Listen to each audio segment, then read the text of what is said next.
मुसलमानों को कमजोर करने की भाजपा की एक साजिश है। किसी का किया कीजिए, आईना खुद सामने रख लिया कीजिए। आप से का मूर्ति बना के उसकी पूजा करते हैं, क्या वो संविधान का उल्लंघन नहीं है? हम राम राज्य स्थापित करेंगे, हम हिंदू राष्ट्र बनाएंगे, क्या ये संविधान के खिलाफ नहीं है?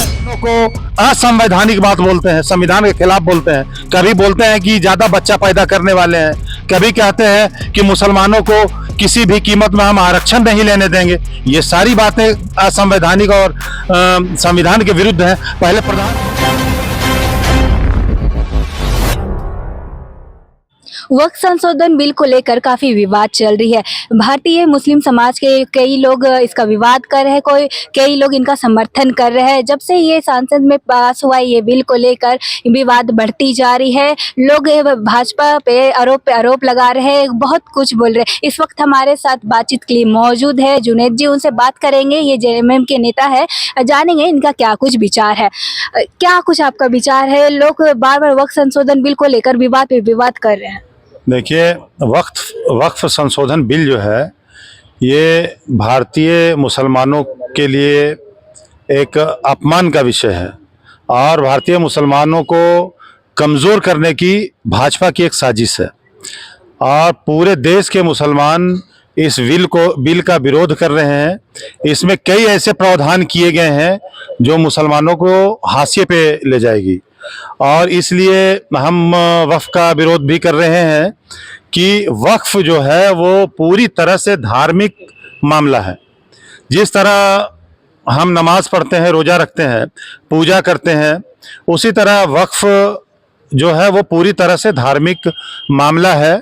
इसमें लोग अपने ज़मीन को दान देते हैं, सदका करते हैं, उनके लिए जो समाज में दबे कुचले और कमज़ोर लोग हैं।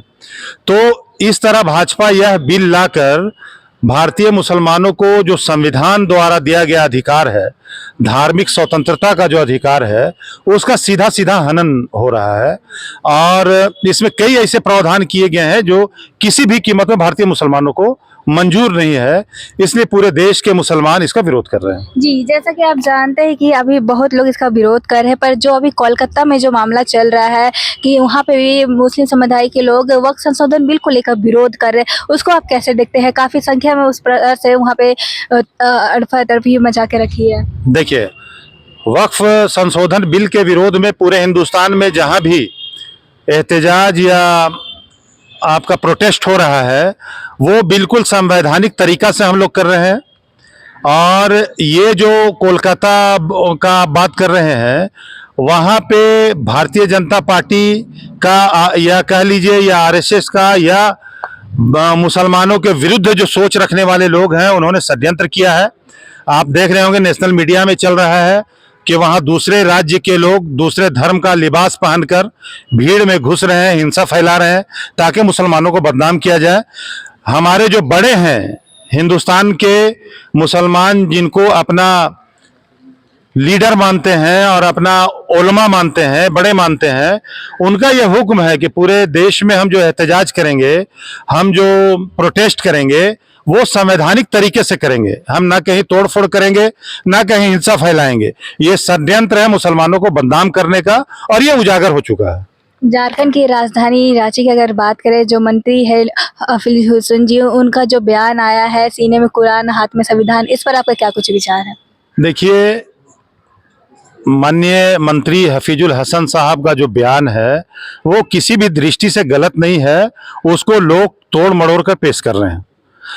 क्या आपको नहीं लगता कि संविधान का उल्लंघन करे या फिर अपमान कर रहे हैं? बिल्कुल नहीं किया है अपमान।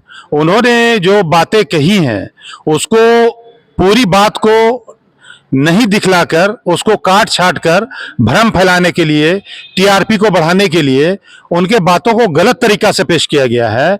देखिए, इस्लाम जो मजहब है उसमें उसके मानने वाले हफीजुल हसन साहब हैं, बहुत परिपक्व हैं, समझदार हैं, पहले से भी मंत्री रह चुके हैं, हर एक बात सोच समझ कर बोलते हैं।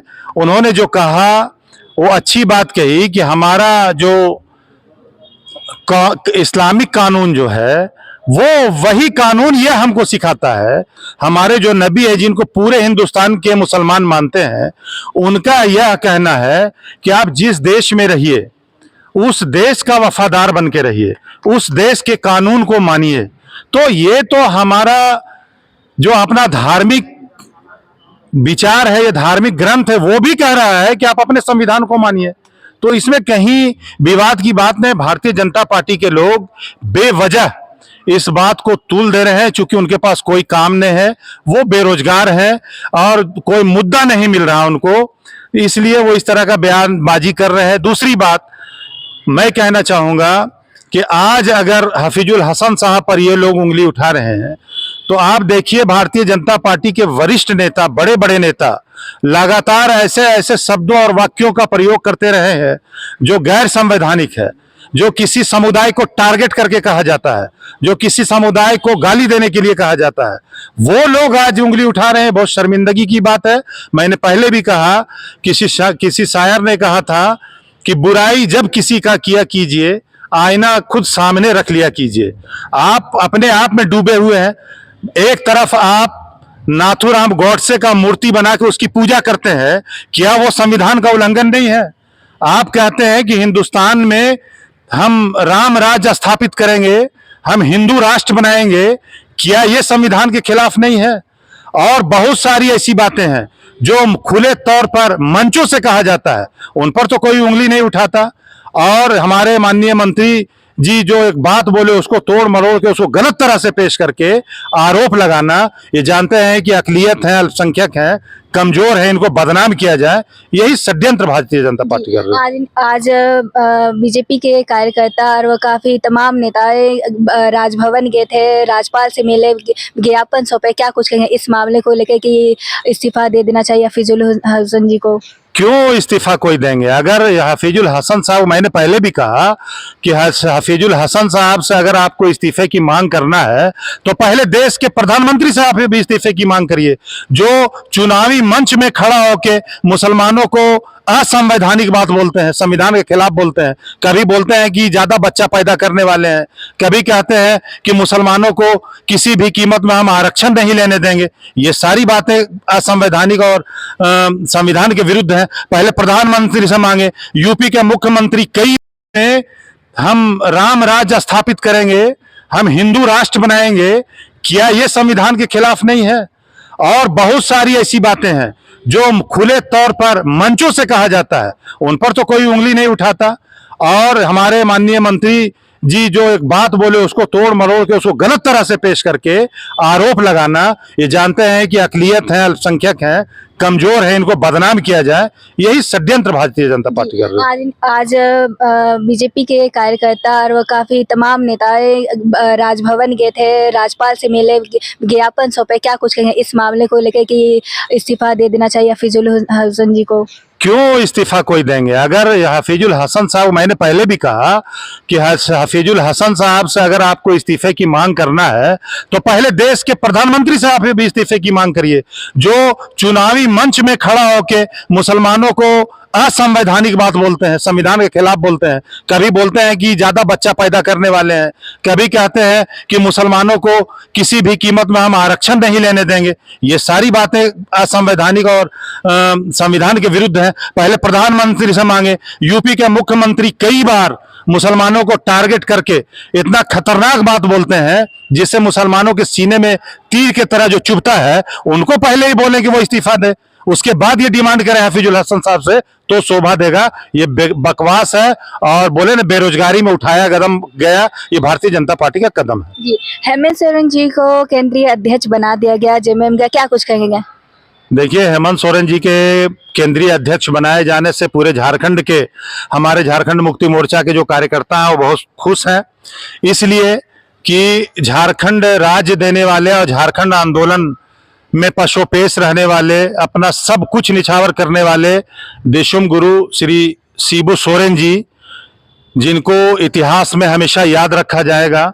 लेकिन एक पड़ाव उम्र का ऐसा आता है जब इंसान बहुत कुछ नहीं कर सकता, लेकिन उनका मार्गदर्शन, उनका साथ हम लोग के साथ रहेगा। और हमारे माननीय मुख्यमंत्री हेमंत सोरेन जी माननीय गुरु जी के परछाई हैं, वही मानसिकता है, वही सोच है। यहाँ के झारखंड के आदिवासियों, मूलवासियों, दलितों, पिछड़ों, अकलियतों का विकास करने का जो सपना गुरु जी का था, वही सपना माननीय मुख्यमंत्री का भी है।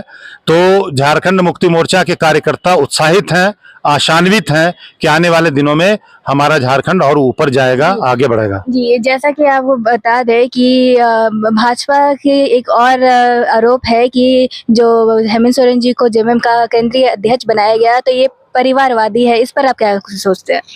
देखिए, ये मैंने पहले भी कहा कि भारतीय जनता पार्टी के पास कुछ शब्द हैं। उन शब्दों को अगर आप निकाल दीजिए उनके पास से, आप ये बताइए कि उनका सवाल ये था, ठीक है मान लिए, आप मुझे बताइए क्या ये कहना है कि किसी और को भी बनाया जा सकता था, वही है, इसका मतलब ये परिवारवादी है, परिवार को ही आगे चलाना। अमित शाह जी के बेटे जो हैं, उनको क्रिकेट का कितना ज्ञान है, हमको बताइए। क्रिकेट के बारे में वो क्या जानते हैं? क्या किसी क्रिकेट के जानकार को क्रिकेट के का मुखिया नहीं बनाया जा सकता था? क्या ये परिवारवाद नहीं है? अभी देश में कई ऐसे सांसद और विधायक हैं जिनके बच्चे, जिनकी बेटी, जिनका बेटा, जिनकी पत्नियां लगातार सियासत में एमपी और एमएलए बन रहे हैं।